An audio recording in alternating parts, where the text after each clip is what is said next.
অধরা বিশ্বকাপ জিতে রোনালদোর শেষ আসরকে রাঙাতে চান সতীর্থ ব্রুনো ফার্নান্দেজ।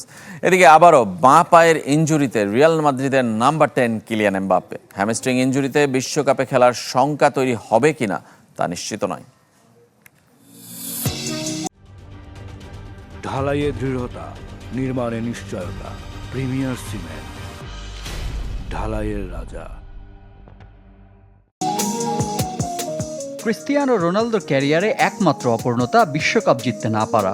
5 বিশ্ব আসরে খেললেও কখনো ছুঁয়ে দেখা হয়নি স্বর্ণালী ট্রফিটি। সেরা সাফল্য অভিষেক আসরে সেমিফাইনাল।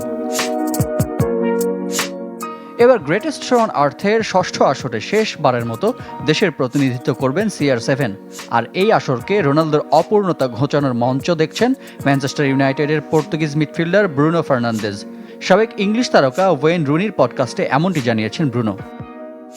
শিরোপা জয়ের মধ্য দিয়ে রোনালদোর বিশ্বকাপ যাত্রার সমাপ্তি করতে পারা দারুণ ব্যাপার হবে। আমরা খুবই আশাবাদী। এটা কেবল পর্তুগালের জন্য নয়, ক্রিস্টিয়ানো পুরো ফুটবল বিশ্বের জন্য যা করেছেন সেজন্য তার প্রাপ্য এটা। বিশ্বকাপে কে গ্রুপে সেলোসাও দ্য স্কুইনেসদের প্রতিপক্ষ কঙ্গো, উজবেকিস্তান ও কলম্বিয়া। এদিকে যত ঘনিয়ে আসছে বিশ্বকাপ, তত বাড়ছে ইনজুরি আক্রান্ত ফুটবলারদের সংখ্যা। লা লিগায় রিয়াল বেতিস ম্যাচে বাম পায়ের হ্যামস্ট্রিং ইনজুরি নিয়ে মাঠ ছেড়েছেন মাদ্রিদ তারকা কিলিয়ান এমবাপ্পে। চলতি সিজনে বাঁ হাঁটুর ইনজুরিতে বেশ কিছুদিন মাঠে বাইরে কাটিয়েছেন এ ফরাসি ফরওয়ার্ড। তবে এখনও বিশ্বকাপ মিস করার মতো দুশ্চিন্তা তৈরি হয়নি। বিশ্বকাপের আগ মুহূর্তে ট্রাম্প প্রশাসনের অভিবাসন নীতির বিরোধিতা করে যৌথ বিবৃতি দিয়েছে 120টির বেশি মানবাধিকার সংগঠন। যুক্তরাষ্ট্রে ভ্রমণ করতে যাওয়া সমর্থক, ফুটবলার ও সাংবাদিকদের অতিরিক্ত সতর্ক থাকার আহ্বান জানিয়েছে তারা।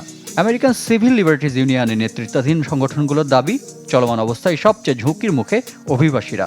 তবে এখনও আনুষ্ঠানিক মন্তব্য করেনি ট্রাম্প প্রশাসন। রিফাত হোসেন, চ্যানেল 24।